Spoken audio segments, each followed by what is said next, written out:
Morning, good people. Happy Wednesday to you. It's hump day. Hopefully your day is off to a wonderful start. You already woke up, said your positive affirmations because you listened to me yesterday and you remembered to do it this morning, right?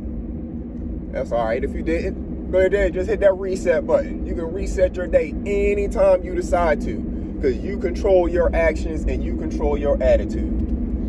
So you can control your attitude right now, reset your day, start it all over, close your eyes, take 3 deep breaths, start saying your positive affirmations to yourself, maybe put on your playlist, and go ahead and fill your brain, fill your mind, fill your entire energy with that positive spirit.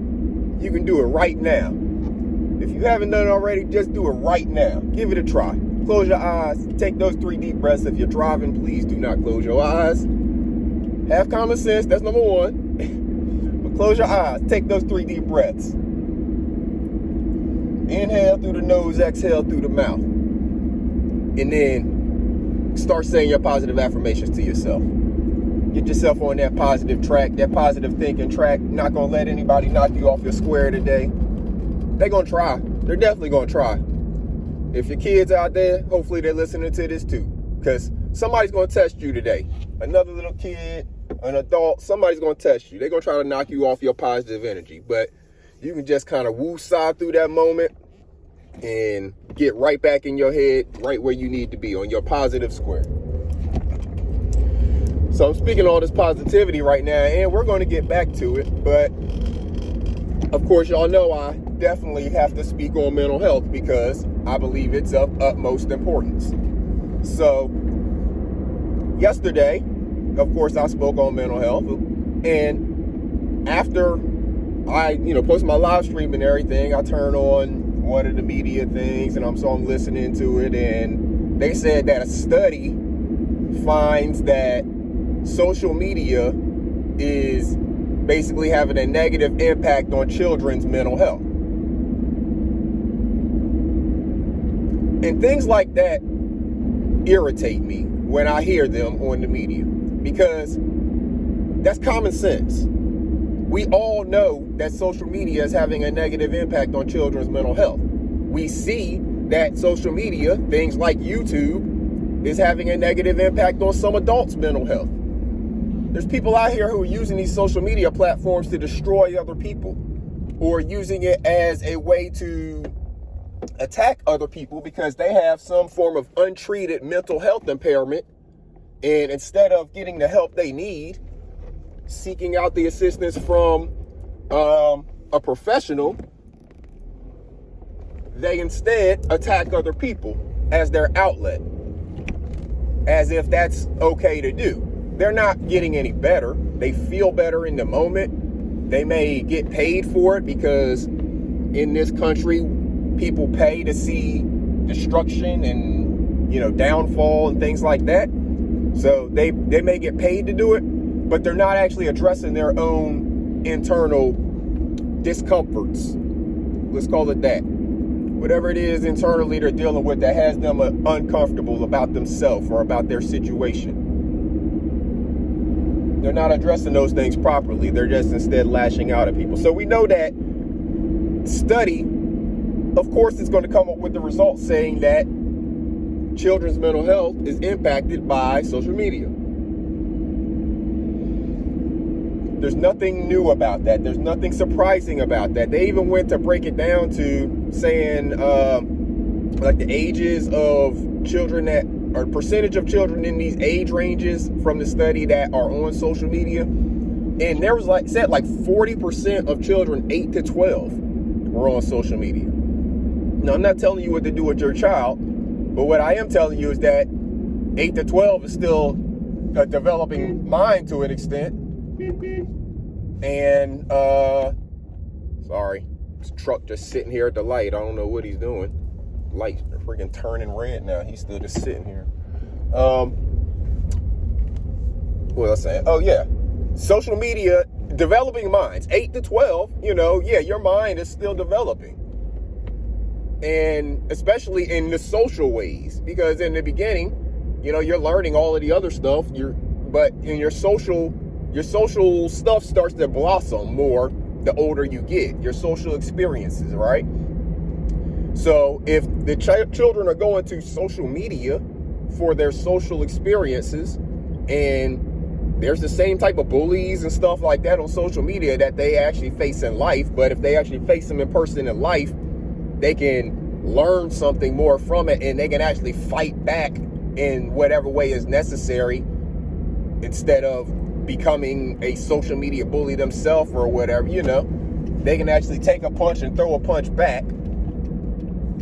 But on social media, it's not the same. They can get attacked, and then you'll have a bunch of people team up together attacking one child, and they'll be getting like jumped on social media because all of the kids in the school and in the friend groups and all of that stuff will we got baby geese walking across the road. In this business park, there's a lot of wildlife. They designed it this way on purpose. Lots of trees, lots of greenery, lots of wildlife. So I gotta be careful. I saw a deer just a couple days ago. You see the geese there now. They had the babies. So, but anyways, sorry. Back to us saying. Overall, what I'm trying to get at is these studies that they do and then that they report on the media. Why do they waste their time on these studies when they could be spending that time actually trying to find solutions or fixes to the issue? Instead, they're doing another study to determine whether social media has a negative impact on children's mental health. We got that down. It has a negative impact on children's mental health, adults' mental health. Anybody who's on it is susceptible to it having a negative impact on their mental health because there's haters out there in the world. I mean, in my short time on YouTube and, making videos and stuff like that, I even have a few haters out there. Social media haters. So I don't care nothing about them, but they exist. And not everybody's mind works like mine. Some people actually are impacted by that. If someone says something negative about them on social media, some people actually have a negative reaction or response. It impacts them fully. People are taking their lives over stuff that happens on social media.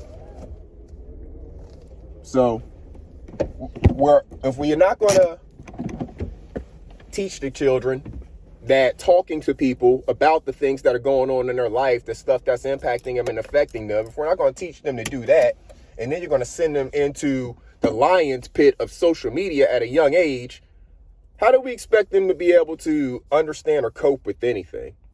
How do we expect that generation to be better than the previous generation? I mean, we're beyond my generation. My generation's kids are graduating high school and stuff like that now. I'm talking about the generation that's coming up now. What is it that we're going to do to change this? Because we're continuing to spiral out of control. I believe it all starts with, again, addressing the core issue. Teach your children how to take care of their own mental health. Then things like social media and all of that stuff won't be an issue to them. How did we grow up? How did we learn how to cope with things to get to the place we are now that people who are like myself just really don't even care about this stuff for it to affect us? Like, yeah, I cared about my dog passing. That had a mental effect on me. The stuff that I hear out here on YouTube does not have a mental effect on me. But not everybody is built that way. So what we have to do is make sure that we are instilling in the people who are not built that way what is necessary for them to be able to cope with things. Talk to people. Talk to the right people. Get the stuff off your chest. Talking to people who would help you understand how to deal with those feelings and emotions or whatever it is that you're experiencing in that moment, so you don't hurt yourself, hurt someone else, have any even thoughts. I don't think about hurting other people. Those thoughts don't come to mind. It's not a natural thing that happens. And I don't think it should be for you either. And it doesn't have to be. So make sure we are taking care of our own mental health. Make sure we're taking care of each other's mental health. Make sure we're teaching each other, encouraging each other, removing all of the stigmas from talking to someone about your mental health. a counselor, a therapist, whatever word you want to call them, that puts as little stigma on the situation for you. I don't care what you call them. You can call them a pastor, a counselor, a therapist, a shrink, a psychiatrist, anything you want. Call them whatever you would like to call them. Call them by their name. How about that? Whoever the person is, they're going to have a name. Call them by their name, first name. Make the situation comfortable for yourself. And then go out here into the world, and after you've experienced that, you're going to be a proponent of mental health counseling. Trust me.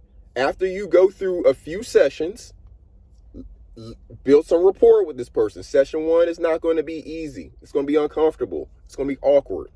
Build some rapport with this person.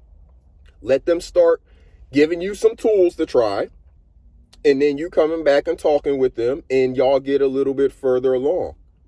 It may take a year or more for you to open up to this person, but they will be giving you tools along the way that if you use them, you will see the benefits of how those tools help you cope with different things, process different things, processing your thoughts. That's what most of this is about. We don't process our thoughts all the way through. There's thoughts in here from our childhood that have us locked up in certain ways, that if we allow someone to help us get in there to those thoughts, unlock those thoughts, and then process through that situation, it changes your life tremendously. I've seen it happen.